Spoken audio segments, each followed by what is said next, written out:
English 83-page report. Timothy Neilson. English 80. Personal essay. My feet, torso and chest are chained to the bed. I awake screaming something incoherently. I have to find out who I am. Where am I? Why am I being treated this way? Breakfast comes. I get unchained.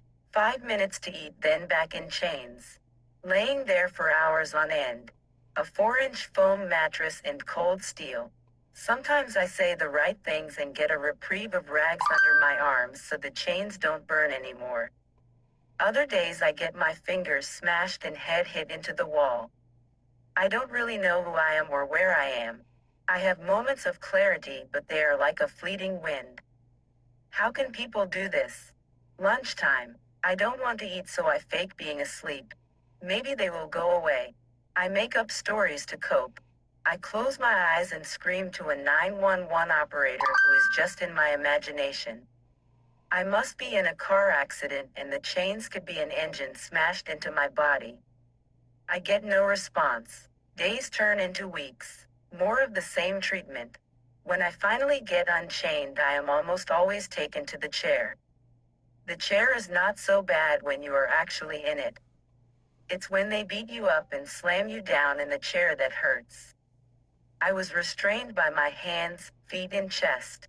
When they put the straps on so tight that your fingers turned purple and you were there for hours, it wasn't nice. Sometimes I pretended to be on a training camp and other times I pretended to be a soldier. Whatever the case, I made it through. It all started on a day like any other. I came out of the side of a building and saw a man smoking a cigarette. I walked up to him and asked him for a cigarette. He obliged and I told him that I had just robbed a bank. The details are a little fuzzy. He told me, "I have $8, do you want that?" And I grabbed him by the arm and thanked him, or so I thought. He told me he had to go and ran out of the alley with which we were in. I decided to run the opposite way.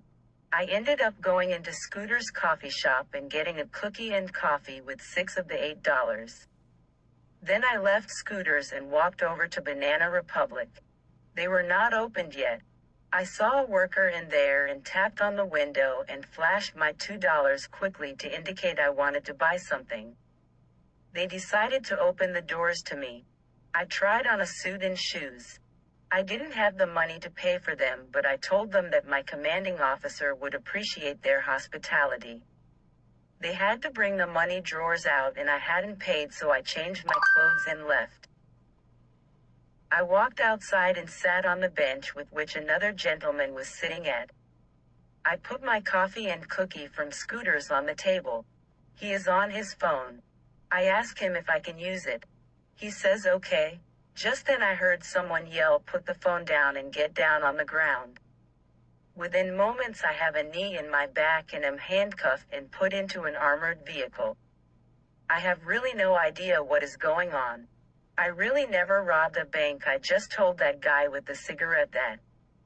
It turns out that the guy who gave me $8 told the police that I robbed him, so I go into the jail system.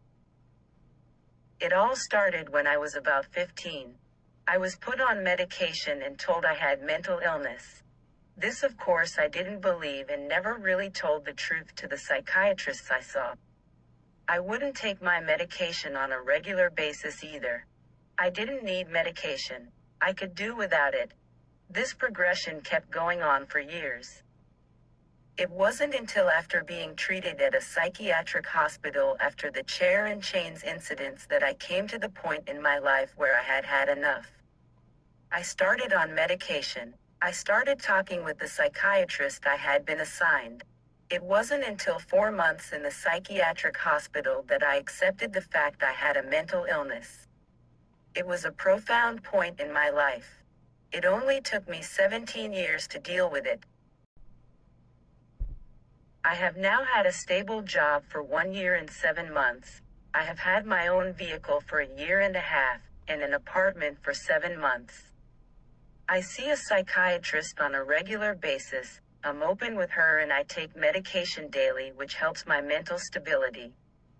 I know now that mental illness is a disease and diseases can be cured.